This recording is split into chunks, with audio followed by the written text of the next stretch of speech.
Hello everyone, let's start the current affairs in English language for 12th of July. For the first time in 76 years of the Rajya Sabha, which is also called the Upper House, has entered into Memorandum of Understanding with a foreign counterpart to promote inter-parliamentary talks. Which country the agreement has been signed with? You know that the chairman of the Rajya Sabha is the Vice President of India. So Venkaiah Naidu therefore has become the first chairman of the Rajya Sabha to sign a MOU. We have signed it with Rwanda. Now Rwanda is an African country and the capital is Kigali. A lot of people confuse Rwanda with Uganda. Don't do that. Uganda is an African country but it's different, right? And Uganda's capital is Kampala. Rwanda's is Kigali. As per the Business Reform Action Plan, which talked about the ease of doing business, which state has remained top number 1 in the state business ranking? So which state in India it is easiest to do business in? It is Andhra Pradesh. Second is Telangana, third is Haryana, and fourth is Jharkhand. Fifth is Gujarat. I repeat, first is Andhra, second is Telangana. You need to remember at least first and second. And remember that the world business, these ease of doing business rankings are given by the World Bank, and also Department of Industrial Policy and Promotion helped the World Bank to come up with these rankings. American President Donald Trump has nominated which person as the Supreme Court nominee judge? And Donald Trump, if the Senate approves, then he will become Supreme Court judge. His name is Brett Kavanaugh, and he will replace Anthony Kennedy. American Vice President is Mike Pence, and Gina Haspel is the director of the CIA. According to Twiplomacy, which basically talks about the influence of Twitter, how influential a political leader is on Twitter in the world, who is the most followed female leader in the world? She has 11 million followers. She is Sushma Swaraj. She is not just the most followed female leader, she is also the most followed foreign minister of any country in the world. And Sushma Swaraj is the foreign minister. Angela Merkel is the Chancellor of Germany. Theresa May is the Prime Minister of Britain. And Melania Trump, Melania Trump is First Lady or wife of Donald Trump. Donald Trump's daughter is Ivanka Trump. Also remember, Donald Trump is the most followed political leader male in the world, 52 million followers. Second, Pope Francis, 47 million. And third is Narendra Modi, 42 million. So Narendra Modi is the third most followed political person in the world. According to the Twiplomacy, who is the most effective global leader? Now, effective does not mean you have most number of followers. Effective means that, if you do a tweet, then a lot of retweets happen on that. So that shows how effective you are. So King Salman of Saudi Arabia is the most effective global leader in that sense. Which Indian naval ship has become the first ever warship to enter the port of Sabang in Indonesia? Now, Indonesia President Joko Widodo, he met Narendra Modi in May of 2018 when Modi was on a visit to Indonesia, and he gave Sabang port to India. Now, this is a very, very important port because it is at a very strategic location, right at the mouth of the state of Malacca, which goes into the South China Sea. So we can control the entry of the Chinese vessels in this area if we dock our military at Sabang. So this ship is INS Sumitra. And INS Sunena was the ship that went to Operation Nistar in Yemen to basically bring back the stranded Indians at the Socotra Island. And INS Sayadri went to RIMPAC recently, RIMPAC exercise, which is taking place in Hawaii. Which airport in India will soon switch over to solar energy for its everyday operations to cut down the electricity cost? Now this airport has said we will switch completely to solar energy. It is Vadodara Airport in Gujarat. Remember, Guwahati railway station is the first railway station in India to go completely solar. And Surat, which is in Gujarat, which is also called the Diamond City, is the first city in India to have the primary health centers completely lit by renewable energy. Which state government has enhanced the ex gratia grant for family members of police personnel who die in the line of duty? So what is an ex gratia grant? Ex gratia means any amount that is paid by the government which they are not legally obligated to pay. So for example, if a policeman dies, right, then the government is not obligated to pay an amount, but the government should pay, morally they should pay, but they are not obligated to. That is called an ex gratia grant. So Haryana government has recently increased the ex gratia.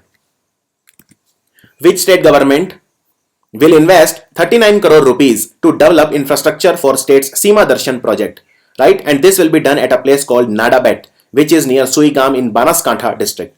Banaskantha district is in Gujarat. So the answer is Gujarat. Now let me explain this question. So you must have heard that Punjab has a border with Pakistan, right? So does Gujarat, so does Rajasthan, so does Jammu and Kashmir.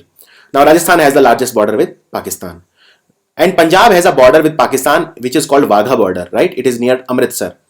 And lot of tourists go to Wagha border, and therefore Punjab government, its economy is boosted because of the tourism. Similarly, Gujarat also has a border with Pakistan, and if they develop that as a tourism project, right? So Gujarat can also benefit from the tourism. So this place called Nadabet near Suigam in Banaskantha will be developed for Seema Darshan, right? So this is like a border tourism project, and it is undertaken by Gujarat, announced by their Chief Minister Vijay Rupani. What was the theme of World Population Day? When is World Population Day celebrated? So let me tell you a trick to remember it. For increasing population, like for producing children, we need one male and one female, right? It becomes 11. So 11th of July is the World Population Day. Now you will not forget. And the theme was family planning is a human right. India-Korea Technology Exchange Center was inaugurated in which city? Recently, you know, South Korean president was on a visit to India, 4-day visit, Moon Jae-in, and he also inaugurated in Noida, the largest center by Samsung. Now Technology Exchange Center is in New Delhi. South Korea, there is a place called Pyeongchang, which hosted the Winter Olympics last year. Microsoft has signed a memorandum of understanding with which state government to provide free digital training to 9,500 college students in 1 year. I repeat, 9,500 college students, they will be skill developed by Microsoft in Rajasthan. Microsoft CEO is Satya Nadella. India's first private sector company for manufacturing unmanned aerial vehicle. Unmanned aerial vehicle, they don't require a person to be sitting inside them and, you know, operating it, like the drones, for example. And light bulletproof vehicle will be set up in which city of Rajasthan? This company will manufacture UAVs and bulletproof vehicles. It will be set up in Kota. Also remember, bulletproof jacket, which are called Bhabha Kavach, were also made by Bhabha Atomic Research Center, which is headquartered in Mumbai. Bharat Sanchar Nigam Limited, BSNL, which is a public sector telecom company. So BSNL customer will be able to call any phone number in the country using the company's mobile app. You don't even need the SIM card now. You can simply dial if you have a BSNL mobile app. What is the name of that mobile app? The name of that mobile app is Wings. What is the rank of India in the Global Innovation Index? List of innovative countries. Is India a very innovative country? Well, the ranking does not seem to suggest so. India, although is improving, still there is a long way to go. Last year we were 60th. We have leapfrog 3 places. Now we are 57. And remember that this Global Innovation Index is given by Cornell University, which is an American university, and World Intellectual Property Organization, headquartered in Geneva, Switzerland. These are the top 3 countries. Most innovative country in the world is Switzerland, then Netherlands, then Sweden. India has become world's biggest economy, replacing France, according to the World Bank figures for 2017. So India has overtaken France and become 6th. France now has become 7th. The number 1 economy is America, second is China, third is Japan. Who has become the managing director and CEO of Dhanlakshmi Bank? Dhanlakshmi Bank is a private bank. It is headquartered in Thrissur in Kerala. And T. Lata is the new MD and CEO.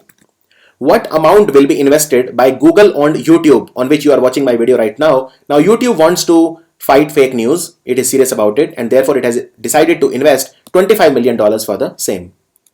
A traditional textile cloth, Shaphee Lanphee, which is a geographical mark product, belongs to which of the following state? This is a static question. It belongs to Manipur. It was given by the Manipur king to the soldiers, the brave soldiers, as a mark of respect. And also remember, there is a shawl called Chakeshong shawl. It is a product of Nagaland. It also has a geographical indicator tag. Raut Dance is a ceremonial dance which is performed by the tribal community of which state? Raut Dance is performed by Chhattisgarh tribals right after the Diwali festival, and this is the Raut Dance. Which of the following is not included in the UNESCO's list of intangible cultural heritage? So there is something known as intangible cultural heritage and there is something known as World Heritage Site. So which is the intangible cultural heritage? Kalbelia of Rajasthan, yes. Yoga, yes. March, no, March is not there. And Ramlila, yes. So A, B and D are included, but March is not a part of it. Moving to current affairs once again. What was the name of the veteran journalist who worked for Indian Express for over 35 years? He recently passed away. He was 94 years old. His name was J.N. Sadhu. Question can also be put up in this way. J.N. Sadhu passed away recently. He belonged to which field? The answer is journalism. Which bank has launched the cash at point of sales feature to withdraw the cash from point of sales terminals? This bank is Karnataka Bank. One farmer, one transformer scheme has been launched by which state? In fact, they will launch it, from 15th of August. This announcement has been made by Devendra Fadnavis, the CM of Maharashtra. This is to basically reduce the misuse of electricity. In which city Pravasi Bharatiya Divas January 2019 will be held? Pravasi Bharatiya Divas will be celebrated this time in the holy city of Varanasi, which was called Banaras once upon a time. Kavi Kumar Azad passed away. He belonged to which field? Kavi Kumar Azad used to play the role of Dr. Hathi in the famous serial Tarak Mehta Ka Ulta Chashma, and he therefore belonged to the field of acting. The tourism wing of Indian Railways will run a unique pilgrim train between India and Sri Lanka based on which Hindu mythology book? Now, this train will not run between India and Sri Lanka. Of course, it can't run because there is an ocean. There is a Palk Strait border, which is a water border, but it will connect all the places which are based on Ramayana, and it will be called the Ramayana Express. So basically, it will run from Safdarjung railway station in New Delhi to Rameshwaram in Tamil Nadu, right? Then it will stop at Rameshwaram, and then from Rameshwaram you have to take a flight from Rameshwaram to Sri Lanka, and then Sri Lanka again you can sit in the train and enjoy. So all these places which are of significance in the Hindu mythology book Ramayana, they will be connected. A Delhi court has awarded 7-year rigorous imprisonment to which person in an offshoot of the 2006 Navy War Room leak case, where the classified and very secret documents were revealed by this gentleman, and therefore he has been convicted of treason, treason. So his name is Salam Singh Rathore. Which country has repatriated a 19-year-old male sloth bear called Rangila, which was smuggled from India 7 months ago? So this bear was smuggled from India to Nepal, and therefore Nepal has decided to give it back to India in a very nice gesture. While speaking on environmental awareness during Ama Mukhyamantri Ama Katha, right? This is a kind of a samvad or a dialogue which the Mukhyamantri or the Chief Minister of the state has with the public, and every now and then. Which state's CM has announced to impose plastic ban from 2nd of October, which is Gandhi Jayanti, right? So it is the CM of Odisha, Naveen Patnaik. Which fighter aircraft of India will participate in the RIMPAC exercise for the very first time? Now, you should know that INS Sayadri, our ship, has already gone to Hawaii to participate in RIMPAC. Now we have sent a fighter aircraft also. It is called P-8I. P-8I. Who has initiated the campaign Eat Right movement? So what is Eat Right movement? So basically the restaurants, they will now have to, when you take a look at the menu, right? You go to a restaurant, you take a look at the menu. Now the restaurant owners will need to tell you how much salt, sugar, fat, cholesterol, etc. is there in a particular meal, so that you can make healthy choices. So this decision, Eat Right movement, has been taken by Food Safety and Standards Authority of India, FSSAI. Cristiano Ronaldo, the great player from Portugal, he has left Real Madrid Football Club of Spain, and Spain's capital is Madrid, remember that, and he has joined the club called Juventus in a deal of over 800 crore rupees. Now, Juventus club belongs to which country? Juventus is a famous club from Italy. Italy's capital is Rome, which is the headquarter of Food and Agriculture Organization and also World Food Program. So this was the video for 12th of July. I hope you liked the video in English language. Thank you so much.